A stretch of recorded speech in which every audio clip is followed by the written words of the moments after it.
hari ini. Upacara Hari Amal Bakti Kementerian Agama yang diselenggarakan UIN Raden Patah Palembang berlangsung sederhana. Upacara yang dipimpin Rektor UIN Profesor Nyai Khadijah dilaksanakan dengan dua cara, tatap muka dan virtual. Dalam upacara tersebut, Profesor Nyai yang membacakan sambutan dari Menteri Agama ini meminta untuk bijaksana menyelesaikan masalah keumatan.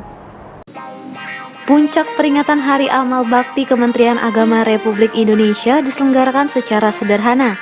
Hal itu pula yang terlihat di jajaran UIN Raden Patah Palembang. Hanya ada beberapa pegawai mengikuti upacara tahunan tersebut.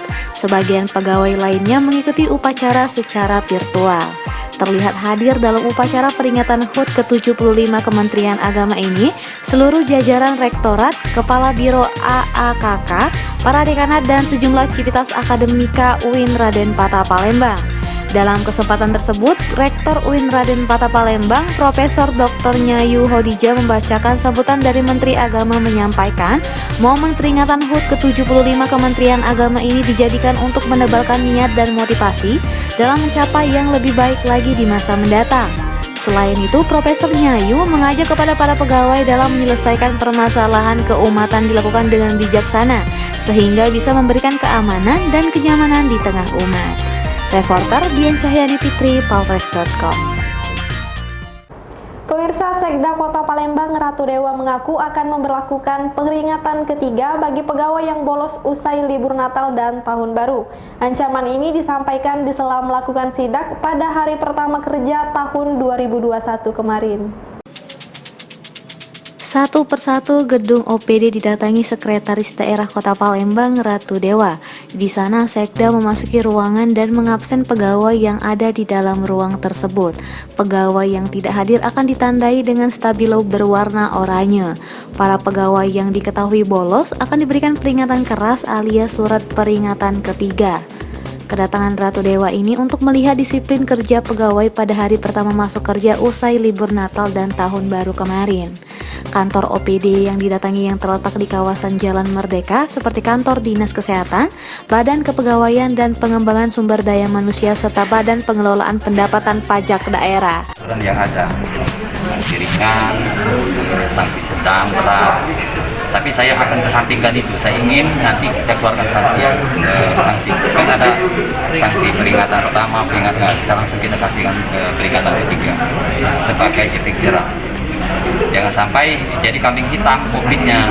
Kecuali tadi kan ada pengecualian kalau dia memang harus isolasi mandiri, oke.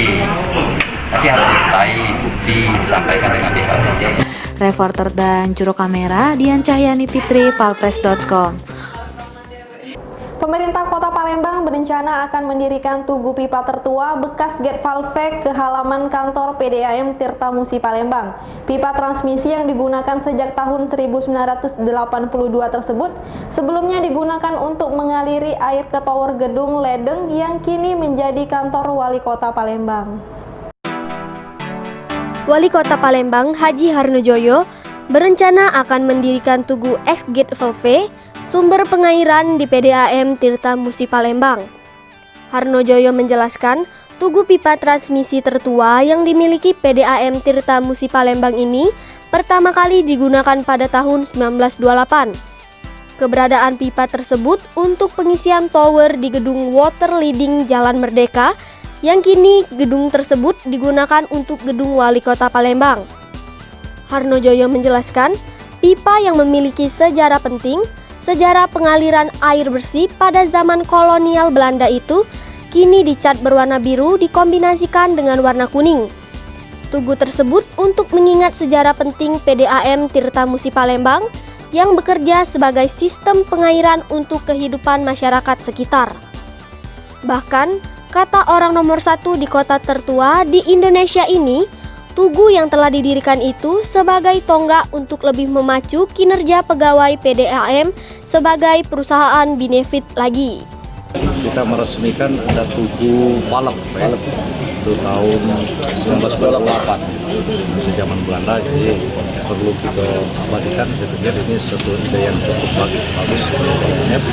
Ada tempat selfie baru nanti di BDM ya.